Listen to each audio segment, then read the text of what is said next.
नमस्कार, मी डॉक्टर स्वाती चव्हाण वंजारे. स्वास्थ्य मंत्र आयोजित जागर स्त्री शक्तीचा या संवाद शृंखलेमध्ये आज आपण चर्चा करणार आहोत सुपर वुमेन बद्दल. तर मग सुपर वुमेन म्हणजे नेमकी काय बरं?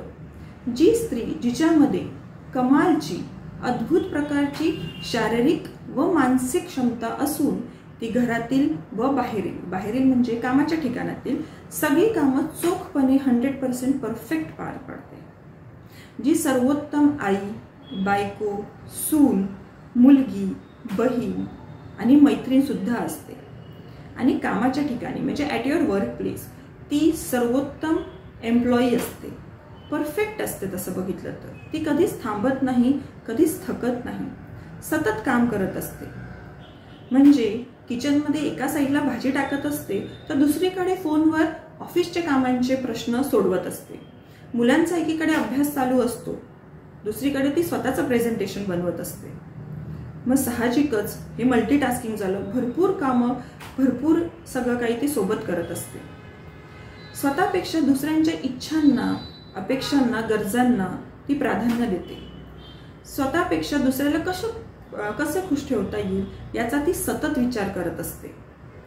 मग साहजिकच सुपर वुमन ही एक सुंदर उपमा वाटू शकते. पण मैत्रिणींनो, ही एक सुंदर उपमा नसून आपल्यावर एक जबाबदारी टाकलेली आहे.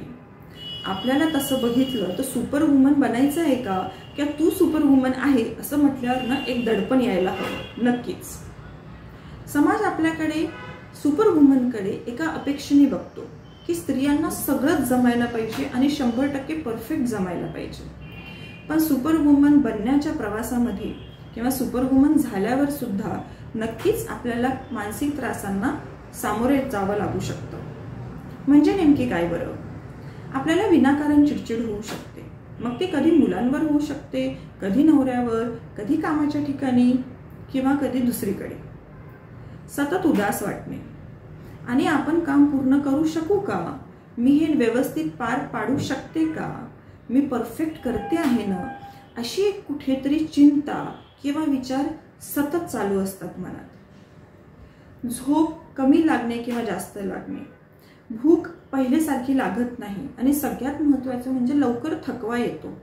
पहिले ही स्त्री जे काम 30 मिनिटात करत होती, आता तिला तेच काम करण्यामध्ये थोडा जास्त वेळ लागतो आहे. नक्कीच ही चिंतेची बाब आहे. म्हणजे आपल्याला नक्कीच सुपर वुमन बनण्यामध्ये काहीतरी मानसिक त्रास होत असतो. मग आता नेमकी आपण काय करायला पाहिजे बरं? सुपर वुमन बनायचे आहे का? याच्यावरनं तर नक्कीच कळालं की सुपर वुमन बनायचंच नाही आहे. पण मग स्त्रियांनी आपलं मानसिक स्वास्थ्य नीट ठेवण्यासाठी किंवा चांगले ठेवण्यासाठी काही गोष्टी करणं अपेक्षित आहे. जसे की कामाच्या ठिकाणी आपण छोटे छोटे ब्रेक्स घ्यायला हरकत नाही. ब्रेक म्हणजे अर्धा तासाचा ब्रेक नव्हे बरं, 5 ते 10 मिनिटाचा. मग आपण जर ऑफिस डेस्कवर असू तर टेबलवरनं उठून थोडा फेरफटका मारायला हरकत नाही ऑफिसमध्येच. किंवा आपली बाजूची मैत्रीण किंवा 2 टेबलानंतरची मैत्रीण काय करते तिच्याशी थोड्या गप्पा मारल्या तरीही आपल्याला छान वाटेल. दुसरं म्हणजे व्हॉट्सअपवर आजकाल आपण सोशल मीडियावर बरंच असतो, त्याच्यामुळे व्हॉट्सअपवर 5-10 मिनिटं चॅटिंग करण्यास हरकत नाही. आता मॅडम नेमकी या 5-10 मिनिटांमुळे होणार काय आहे बरं? या 5-10 मिनिटांमुळे आपल्याला नक्कीच एक छोटा रिचार्ज मिळतो. त्या छोट्या रिचार्ज या ब्रेकमुळे नंतर आपली कामाची क्षमता वाढते, आपण परत जोमाने कामाला लागतो. हां, दुसरी गोष्ट म्हणजे की आपल्याला दिवसभरातनं स्वतःसाठी अर्धा तास काढा. किती महिला काढतात बरं? नाही काढत आपण त्या अर्ध्या तासामध्ये इंस्टाग्रामवर स्क्रोलिंग करू किंवा व्हॉट्सअपची चॅटिंग करू. पण 20 मिनिटं हे फ्रुटफुल किंवा प्रोडक्टिव्ह नसतात. असे 20 किंवा 30 मिनिटं, आम्ही नॉर्मली अर्धा तास म्हणतो, त्या अर्ध्या तासामध्ये आपण स्वतःशी हितगुज साधणं गरजेचं आहे. मग त्यावेळेस तुमचा तो टाईम स्वतःचा असला पाहिजे. मग त्यावेळेस तुम्ही योगा करा, वॉकला जा, छान गाणी ऐका किंवा एकटे बसून बाल्कनीत कॉफीसुद्धा पिऊ शकता. मग अशा वेळेस आजूबाजूला मुलं नको, नवरा नको, कोणीच नको. हा तुमचा स्वतःचा मी टाईम असणं गरजेचं आहे. आता जेव्हा संसाराचा गाडा चालतो त्या संसाराच्या गाड्यामध्ये 2 चाक असतात, पण महिला हे विसरून जातात. म्हणजे काय बरं? सगळी जबाबदारी त्या स्वतःवर ओढून घेतात.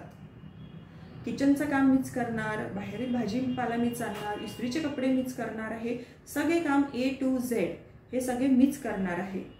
असं नाही, नवऱ्यांचा कधीच अट्टहास नसतो की तूच कर. नवरे मदतीला असतात तत्पर सुद्धा. बट सुरुवातीपासून जेव्हा संसाराला सुरुवात होते तेव्हापासून मी हे करते ना, असा एक ॲटिट्यूड असतो. चांगला ॲटिट्यूड आहे असं म्हणायला हरकत नाही, पण या ॲटिट्यूडच्या नादात असं होतं की आपल्याला सगळी कामं करता करता आपण थकून जातो. मग नेमके काय करायला हवं बरं? तुम्ही कामाची विभागणी करा. इस्त्रीचे कपडे, भाजीपाला, दूध हे तू आण. किराणा असेल, मुलांचा अभ्यास असेल, काही बिल्स असतील हे मी भरेन. असं आपण कामाची विभागणी जर केली तर आपल्याला नक्कीच थोडा आधार मिळतो आणि आपल्याला मानसिक त्रास होण्याची शक्यता सुद्धा कमी होते. आता कधी कधी असं असू शकतं की आपल्याकडे भरपूर प्रचंड काम आहे आणि ती आपलीच काम आहे जी आपल्याच वाटेला आली आहे, तरीही ती आपल्याकडनं झेपत नाहीये. मग काय करायचं? मग मदत मागायची. मदत मागण्यात कसली लाज बरं? हो, आपल्याला अशी स्त्रियांना संकल्पना असते की मदत जर मागितली तर मला लोक काय म्हणतील, अरे हिला एवढं सुद्धा जमत नाही. पण अशातला प्रकारच नसतो. आपल्या जर एखादी गोष्ट इतक्यात सध्या जमत नाहीये किंवा कामांची यादी भरपूर मोठी आहे तर नक्कीच मदत घ्यायला हरकत नाही. मग ते आपल्या जवळच्या लोकांकडनं असेल किंवा कामाच्या ठिकाणच्या लोकांकडनं का असो ना. ओके. त्याचनंतर भरोसा, विश्वास नसतो बायकांना. म्हणजे काय बरं? आपल्याला याचा विश्वास नसतो की ही समोरची व्यक्ती जी आहे ती एकदम छानपैकी काम पार पाडू शकते.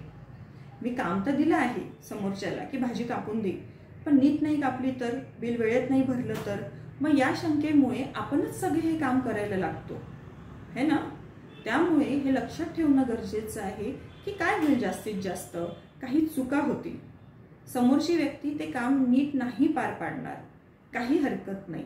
तिला थोडासा सल्ला द्या, थोडेसे काही आपण गाईड करू शकतो आणि हेच काम तुम्ही जर 100% पार पाडू शकता तर तीच व्यक्ती 80% पार पाडेल आणि त्यात काय हरकत आहे? चालेल, 80% का असो ना, पण काम तर करते आहे. 80% इज ऑल्सो व्हेरी गुड. दुसऱ्या स्त्रीला समजून घ्या.